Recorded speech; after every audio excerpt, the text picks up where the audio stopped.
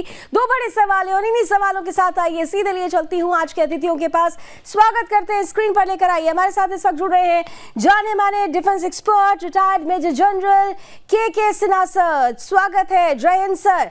साथ ही साथ हमारे साथ इस वक्त जुड़ रहे हैं जाने माने पीओके एक्टिविस्ट हैं डॉक्टर अहमद आयूब मिर्जा, बहुत बहुत स्वागत and thank you so much for the time. हमारे साथ इस वक्त कुछ ही देर में, स्क्रीन पर मैं अभी नहीं देख पा रही हूँ लेकिन हमारे साथ चलिए दिख रहे हैं, हमारे साथ इस वक्त जुड़ चुके हैं Pakistan federal union of columnist के राणा अली जोहेब साहब भी जुड़ चुके हैं। राणा साहब आपका भी बहुत बहुत स्वागत है। मैं सबसे पहले के सर आपके पास आ रही हूँ क्योंकि हमने न जाने कितनी डिबेट्स इस पर की होगी और हर बार हम ये कह रहे थे कि इंतजार की घड़ियां बहुत जल्दी खत्म होंगी और अब देखिए जो परिस्थिति बनी हुई है गिलगित बाल्टिस्तान, पूरे पाकिस्तान पीओके में जो परिस्थिति है, एक नारा गूंज रहा है, आर पार जोड़ दो, लद्दाख रोड खोल दो। कैसे लिया जा रहा है इस परिस्थिति को? आप मान रहे हैं कि वक्त आ गया है पीओके में जल्दी तिरंगा लहराएगा? जय हिंद लावनी। जय हिंद सर। देखिए और साहब मित्रों का भी देखिए लावनी, आपने ये कहा कि क्या समय आ चुका है कि जो आर पार की बात हो रही है कि जोड़ दो लद्दाख को के सड़क। देखिए ये जो चीजें हैं इनको जरा डीपली समझने की चेष्टा कीजिए जी। 1971 के पहले, वॉर के पहले इस पाकिस्तान से इसी तरह की कुछ आवाज आती थी वहां के लोगों से, और वहां उस समय भी ऐसी परिस्थिति हुई थी, गुर्बत, कंगाली, उनके ऊपर रिप्रेशंस, उनके ऊपर यही हालात। अब आज 2000 ये तो चल रहा है बहुत लंबे समय से, और 21, 22 और 23 में अभी आकर के आप देख रही हैं एक जिंदा अभी -23 डिग्री सेल्सियस है आज गिलगित पाकिस्तान में, और 15 दिनों से वहां लावनी की ये आवाज लगातार गुजर रही है। और ये तो मैं लड़ाई लड़ा 99, और जब मैं पाकिस्तान के अंदर तो बताता हूँ में जो रही है ना गिलगित पाकिस्तान, उस इलाके में कहीं था, और टोके के लोग उस समय कहते। इसके अलावा जो एनएलआई है जो उनको खुद पकड़ रखा कमिंग टू यू, क्योंकि आपके ऑडियो में थोड़ा सा ब्रेक हो रही है, लेकिन आपने बिल्कुल ठीक कहा, थोड़ा सा के सर की ऑडियो ठीक कराइए। बिल्कुल आपने ठीक कहा कि जो सिचुएशन है वो सिचुएशन आज की नहीं है, बहुत पहले से ये परिस्थिति बन रही थी। पीओके एक्टिविस्ट हमारे साथ अमजद साहब जुड़ चुके हैं, डॉक्टर अमजद आयूब मिर्जा साहब जुड़े हुए हैं। आयूब सर, जिस तरीके की परिस्थिति आज पीओके में देखने को मिल रही है गिलगित बाल्टिस्तान, मुझे याद है अक्सर आप कहते हुए सुने गए हैं कि इंडिया को इंटरवीन कर लेना चाहिए, तो आपको क्या लगता है कि is this the right time to hit on? जी बहुत शुक्रिया, आपने अपने चैनल पे दावत दी है दोबारा। बात यह है कि इससे बेहतर और क्या वक्त हो सकता है जब गिलगित बल्तिस्तान के लोग खुद कह रहे हैं कि कारगिल रास्ता खोल दो, आर पार जोड़ दो। अब इससे ज्यादा एक्सप्लिसिटली वो क्या और कहें। इसी तरह पीओजेके में आजादी के नारे लग रहे हैं, जमीन हमारी, कब्जा तुम्हारा, यानी कब्जा पाकिस्तान का। और वहां पे भी आवाज उठ रही है कि जो सफरी और तजारती रास्ते हैं जम्मू के साथ वो खोले जाएं फौरी तौर पर। देखें इस वक्त हमारे लोगों के पास आटा नहीं है और ना बिजली है और ना उनके पास पैसे हैं, क्योंकि पाकिस्तान के रुपए की वैल्यू इतनी गिर गई है कि इन्फ्लेशन की वजह से आप कोई चीज खरीदने जाए तो आपको इतने सारे नोट लेके जाने पड़ते हैं और एक आप डबल रोटी लेके आते हैं। तो अब मसला ये है कि आप कल का जरा देख लें, आज भी प्रोटेस्ट हो रहे हैं, लेकिन कल जो प्रोटेस्ट हुए हैं बाग डिस्ट्रिक्ट के हर इलाके में प्रोटेस्ट हुए हैं। ये जो आपके चल रहा है इस वक्त फुटेज चल रही है, ये शबीर मायार हैं जो लीडर है गिलगित बल्तिस्तान से। और इन्होंने कहा है, नारे लगाए हैं, खुद इन्होंने नारे लगाए हैं कि आर पार जोड़ दो, कारगिल और स्कर्दू के रास्ते खोल दो। तो अब ये है कि इस वक्त बगावत मुकम्मल तौर पर जो है वो आ चुकी है इन दोनों इलाकों में, और पाकिस्तानी मीडिया ने मुकम्मल ब्लैकआउट किया हुआ हमारा। बगावत मुकम्मल तौर पर आ चुकी है, ये बहुत बड़ी बात है। राणा साहब आपके पास आ रही हूँ, क्योंकि लगातार आपसे भी बीते डिबेट्स बहुत टाइम के बाद आपके साथ इस डिबेट पे जुड़ रही हूँ, लेकिन मैंने मेरे सहयोगियों के साथ आप जुड़े हुए थे और मैंने सुना था आपको, आपने कहा था कि देखिए परिस्थिति बदलते देर नहीं लगती। किस परिस्थिति को बदलने की आप बात कर रहे हैं? या तो एक बच्चे को अगर दूध पिलाना चाहती है माँ, तो उसके लिए भी पैसे की हालत यह है कि 1000 रुपये लीटर में 1 लीटर दूध मिल रहा है 1000 रुपये में। तो यहाँ तो बच्चे भी दूध के लिए तरस रहे हैं, लोग रोटी के लिए तरस रहे हैं। शहबाज शरीफ जाके साफ साफ कह रहे हैं कि गलती हो गई साहब, अब नहीं करना चाहते गलती। अब कौन सी बदली हुई परिस्थिति की तरफ जाएंगे फिर? बहुत शुक्रिया आपका मैडम। सबसे पहले तो मैं से ना आपके फैक्ट्स थोड़े से सीधे कर दूं। वो ये है कि 1000 रुपए का 1 लीटर दूध नहीं मिल रहा है। आज सुबह मैंने 120 रुपए का लीटर दूध जो है वो खरीदा है। बड़े लकी हैं साहब आप, बड़े लकी हैं आप कि आपको 120 रुपए में मिल गया। लेकिन यहाँ जो तस्वीरें आ रही हैं और आपके पाकिस्तान से ही आ रही है, और बगल में अभी आपके साहब बैठे हुए हैं, अमजद साहब बैठे हुए हैं, अभी आपको और डिटेल्स बताएंगे। खैर पहले आप पूरी बात कर लीजिए। जी पूरी बात कीजिए सर।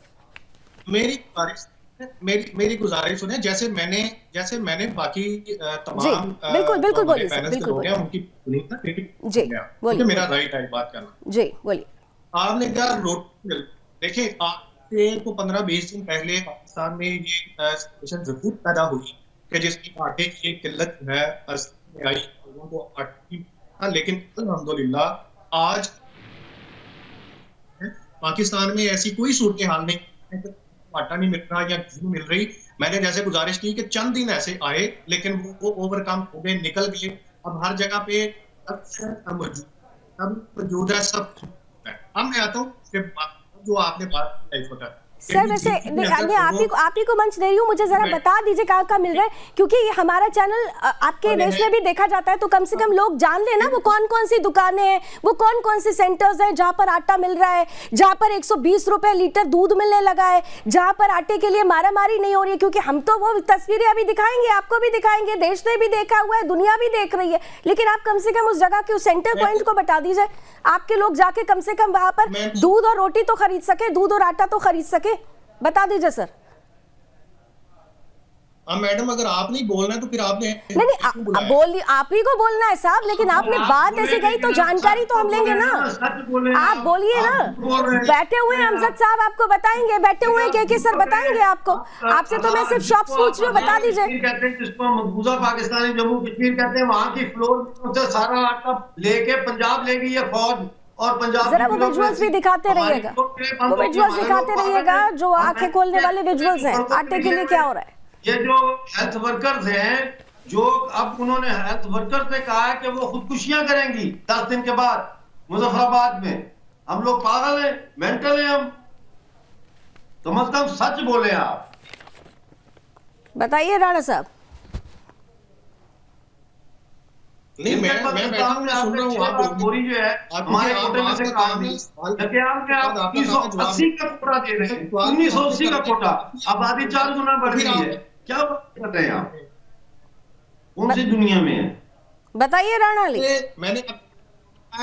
मैंने आपसे पहले ये कहा है, आपका काम है सवाल करना। आपने सवाल किया, मुझसे मेरा पूरा जवाब सुनेगी आप। अगर आप मेरा जवाब नहीं सुन सकते हैं तो आप बता दीजिए, मैं उनका शो छोड़ देता हूँ। आपको ये प्रोग्राम लाने नहीं आ रहा है, आपको अंदाजा ही नहीं है कि एक गेस्ट अगर बात कर रहे हैं तो बीच में आप मुझे मत सिखाइए कि प्रोग्राम कैसे चलाना और कैसे नहीं चलाना। आप पहले अपने देश के लोगों को जाके समझिए और उनको सिखाइए और खुद सीखिए और समझिए कि देश को कैसे चलाया जाता है, लोगों को कैसे समझा जाता है, उनके दुख को कैसे समझा जाता है। ये जो आप अपने ही देश का मजाक उड़ा रहे हैं, उनके दर्द पर आपने मरहम नहीं लगाया। 120 रुपए लीटर आपने दूध खरीदा है ना, ये उस जख्म पर नमक छिड़का है, वो जख्म अब नासूर बन जाएगा राणा साहब। मुझे यहाँ मत सिखाइए, आपको आपकी बात करने के लिए बुलाया, लेकिन मेरा सवाल दरअसल आपको चुप गया। आपको तर्क करने के लिए आप बैठे हुए, आप अमजद साहब का जवाब नहीं दे पाए। आपको 20 सेकंड दिया, अमजद साहब ने आपसे कुछ पूछा था, जवाब दे दीजिए, मैं केके सर के पास फिर जाऊंगी। दीजिए 20 सेकंड आपको अनइंटरप्टेड दिया। मैं किसी यहाँ पे ना उस नालायक इंसान के सवाल का जवाब देने के लिए नहीं बैठा हुआ जो खुद पाकिस्तान थोड़ा सा मर्यादा में ये मर्यादा मेरे डिबेट शो में थोड़ी मर्यादा के साथ बैठिएगा राणा साहब, थोड़ा मैनर्स के साथ, क्योंकि अगर आप रिस्पेक्टेबल है तो इस डिबेट में बैठा हुआ हर एक गेस्ट रिस्पेक्टेबल है, इसलिए थोड़ा शब्दों की मर्यादा और बातें तथ्यों के साथ, तर्कों के साथ। 20 सेकेंड्स अनइंटरप्टेड, 20 सेकेंड्स अनइंटरप्टेड। सवाल कीजिए, मैं आपके पूछने के सवाल का जवाब नहीं दूंगा मैं। Go on sir, go on, जल्दी से 20 सेकंड, जल्दी से 20 सेकंड, जल्दी से जवाब, जल्दी से 20 सेकंड बाद मुझे ब्रेक लेना है, जल्दी से 20 सेकंड में बोलिए। उसको क्या पता है कि उसको क्या पता है कि पाकिस्तान में क्या हो रहा है, जो पाकिस्तान में बैठा ही नहीं है, जो बाहर बैठ के आपके इंडिया के फंड पे पलने वाला बंदा जो है वो ये कह रहा है कि मैं पाकिस्तान की बात करता हूँ, जब मुझे पाकिस्तान के हालात का पता है। इसको पता है जुबान है इन लोगों की, झूठ, ये पाकिस्तानियों की जुबान है। हम जो पाकिस्तानी कब्जे वाले जम्मू कश्मीर के लोग हैं ना, हमारे बारे में इनकी ये जुबान है। ये कहते हैं हमारे वजीर आज़म पिछले हैं जो डी चौक में इस्लामाबाद में, ये इनकी जुबान है। पाकिस्तान की हालत को देखकर बहुत परिस्थितियों को समझा जा सकता है, और इसी परिस्थिति में ये सवाल उठने लगा है कि क्या पीओके में तिरंगा लहराने का वक्त आ गया। इसी पर हम चर्चा कर रहे हैं और हमारे साथ तीनों खास मेहमान लगातार बने हुए हैं। सीधे चलते हैं, पहले केके सिन्हा सर आपके पास, ब्रेक के बाद भी आप सभी का स्वागत है। केके सर, एक स्टेटमेंट अगर याद होगा आपको, रक्षा मंत्री राजनाथ सिंह ने कुछ दिन पहले ही दिया था, ड्यूरिंग जब ये इलेक्शन डेज चल रहे थे, तो उन्होंने कहा था कि भारत की विकास यात्रा तब तक पूरी नहीं होगी जब तक कि वो अपने पुराने हिस्से यानी गिलगिट बल्टिस्तान यानी अखंड भारत की स्थिति को वापस नहीं बना देता। तो विकास यात्रा को पूरा करने का वक्त तो आ गया, क्योंकि सेना तो कह रही है हमें तो बस एक इशारे की इंतजार है, एक इशारा, और वो इशारा तो अब गिलगिट बल्टिस्तान के लोग भी करने लगे, वो इशारा तो पीओके में दिखाई देने लगा है, तो फिर देर किस बात की? देखिए लावनी जी बहुत सही बात बता रही है। देखिए ये मैं फिर से बताता हूं, 1971 वॉर के पहले यही परिस्थिति आई थी। पूरे वहां ईस्ट पाकिस्तान से लोग भारत की तरफ आ रहे थे और भारत ने उनकी तरफ हाथ बढ़ाया। देखिए पूरा का पूरा ईस्ट पाकिस्तान आज बांग्लादेश बना हुआ है, जहां पर उनकी इकोनॉमी एक पाकिस्तान रुपीस उनके 2% में एक पाकिस्तानी रुपीस का इक्वेशन हो गया है, माने उसका वैल्यू वहां से डबल हो चुका है इनके। तो ये तो इनकी है। जो मैं ये कह रहा था अयूब साहब को मैं समझाना चाहता हूं कि राणा साहब आपको मानते ही नहीं कि गिलगिट बाल्टिस्तान पाकिस्तान का हिस्सा है, वो मानते ही नहीं कि पीओके उनका हिस्सा है। वो केवल पंजाब की बात करेंगे, कोई उनको किल्लत ही नहीं है। दूध की नदियां बह रही हैं और पूरे के पूरे गेहूं के दाम ही नहीं बढ़े। अरे मेरे भाई, एलपीजी का एक सिलेंडर 10,000 रुपए का है। ये मैं नहीं कह रहा, ये ग्लोबल विलेज है। आज के दिन में फॉरेक्स रिजर्व $4.3 बिलियन आ गई है। आपकी केवल डेट 274 बिलियन डॉलर। जो एक बच्चा जन्मता है लावनी वहां पर, तो उसको 3 लाख पाकिस्तानी के डेट से तबाह होता है। इन्फ्लेशन 2019 में 6% होती थी, एग्जैक्टली वो आप चली गई 19-20 में डबल हो गया, और एक साल में वो 12% हो गए। आज 25%। और ये कहते गुर्बत ही नहीं, गुर्बत नहीं है, लेकिन जो परिस्थिति है, बिल्कुल ये दावे जरूर ठोके जाते हैं अमजद साहब, दावे ठोके जाते हैं, गुर्बत नहीं, गरीबी नहीं, लेकिन तस्वीरें झूठ नहीं बोलती। क्या आप ये मानते हैं जो सबऑर्डिनेट रिलेशनशिप रखा गया, जो पॉलिसीज बनाई गई, जिसमें खास तौर से पीओके को एज ए सबऑर्डिनेट ही देखा गया, क्या आपको लगता है कि वो एक बेसिक रीजन रहा कि आज वहां पर सरकार के खिलाफ ये आवाज उठी है? आज पाकिस्तान में जो परिस्थिति है, भारत की तरफ लोग आना चाह रहे हैं, वो एक कारण हो सकता है, वो एक फैक्टर हो सकता है? अमजद साहब जी बिल्कुल आप सही कह रही हैं, यही कारण है। दूसरी तरफ आप ये ज़हन में रखें कि पाकिस्तान एक आर्टिफिशियल स्टेट है। पाकिस्तान को अंग्रेजों ने भारत के जिंदा जिस्म को काट के एक बफर जोन के तौर पर बनाया था सोवियत यूनियन को रोकने के लिए, और ग्रेट गेम का हिस्सा था। ये फाइनल जो है एक उन्होंने अपना मोहरा पाकिस्तान बना के तो रख के स्टेलमेट की थी ग्रेट गेम को। अब इसमें देखें पीओजेके के ऊपर 22 अक्टूबर 1947 को इन्होंने कश्मीर पे हमला करके गिलगित बल्तिस्तान और पीओजेके को साथ मिलाया और वो कब्जा अभी तक जारी है।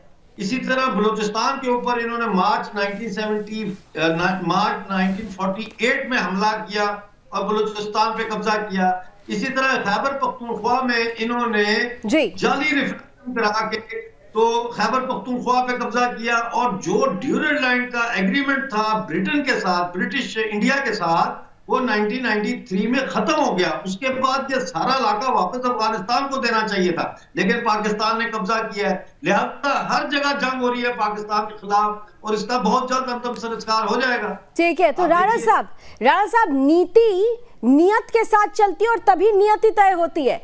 आप, क्योंकि मुझे पता चला आप पत्रकार भी हैं और वहां पे आपके पाकिस्तानी पत्रकारों ने ही, आपके साथियों ने ही कुछ ऐसे वीडियोस दुनिया के सामने रखे हैं जो बहुत चौंका रहे हैं। अब आपको वो वीडियो शायद नहीं दिखाई दे रहे हो, राणा अली?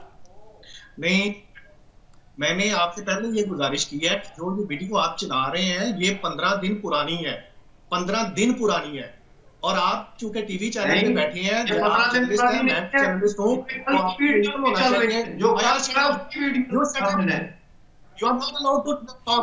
आप बीच में ना बोलो। अमजद साहब एक सेकंड, 1 मिनट उनको बोल लेने दीजिए, क्योंकि उन्होंने आपको इंटरप्ट नहीं किया था। 1 सेकंड प्लीज, उनकी ऑडियो में थोड़ी प्रॉब्लम है, इसीलिए 1 मिनट जल्दी से राणा साहब, जल्दी से राणा साहब प्लीज। मुझे लगता है बात कर रहा हूँ, आप लॉजिकल बात नहीं कर रहा हूँ, आप उसकी बात करने की हालत मैं ये गुजारिश हो कि तुम ही कहो कि ये गुफ्तगू क्या है। पानी कुछ होता है। राणा साहब, आज हालात वो हैं जिनकी आप बात कर रहे हैं, जिस पे आप डिस्कशन कर रहे हैं। आज सब कुछ मिल रहा है, आज आटा भी मिल रहा है, आज पेट्रोल भी मिल रहा है, आज बिजली भी मिल रही है, आज दूध भी मिल रहा है। कहाँ मिल रहा है? मैं तो पूछ रही थी ना, कहाँ मिल रहा है? आप बता नहीं पाए। हम तो 24 घंटे पहले की तस्वीर जो हमने देखी है, जो वहां से ही आपके खुद पत्रकार बंधुओं ने साझा की है, आपके सामने हमने वो तस्वीर रख दी। बहरहाल समय की थोड़ी आज सीमाएं हैं, लेकिन हम इस डिस्कशन को आगे बढ़ाएंगे। आपसे मुलाकात फिर से होगी, क्योंकि पाकिस्तान के जो हालात हैं, उन हालातों पर सिर्फ महज ये 15 मिनट 20 मिनट की चर्चा काफी नहीं है। इस पर आकलन करने की, मंथन करने की, और सबको मिलकर, राणा साहब समझिएगा, आप जिनको आप आज भर भर कर दे रहे हैं ना, वो उनको आप कभी अपना कहा करते थे, और अगर अपना का मतलब, उसका महत्व आप लोग समझते तो ये परिस्थिति ही नहीं पैदा हुई होती। बहरहाल के साथ thank you so much, Amjad साहब thank you so much, Rana साहब थैंक यू सो मच, आप तीनों ने समय निकाला हमारे लिए आज के इस डिबेट के लिए। पीओके की परिस्थिति को देखते हुए तो यही कहा जा रहा है कि तिरंगा लहराने का वक्त आ गया है, लेकिन जो वक्त आया है उस वक्त का क्या यूटिलाइजेशन हम सही समय पर सही तरीके से कर पाएंगे, इसका आकलन तो बहरहाल भारत में बैठी हुई सरकार को करने की जरूरत है। देश तो चाहता है फहराओ तिरंगा अब पीओके में। इंतजार रहेगा। अभी बस इतना ही। देश और दुनिया की तमाम खबरों के लिए आप जुड़े रहिए सुदर्शन न्यूज के साथ। जय हिंद।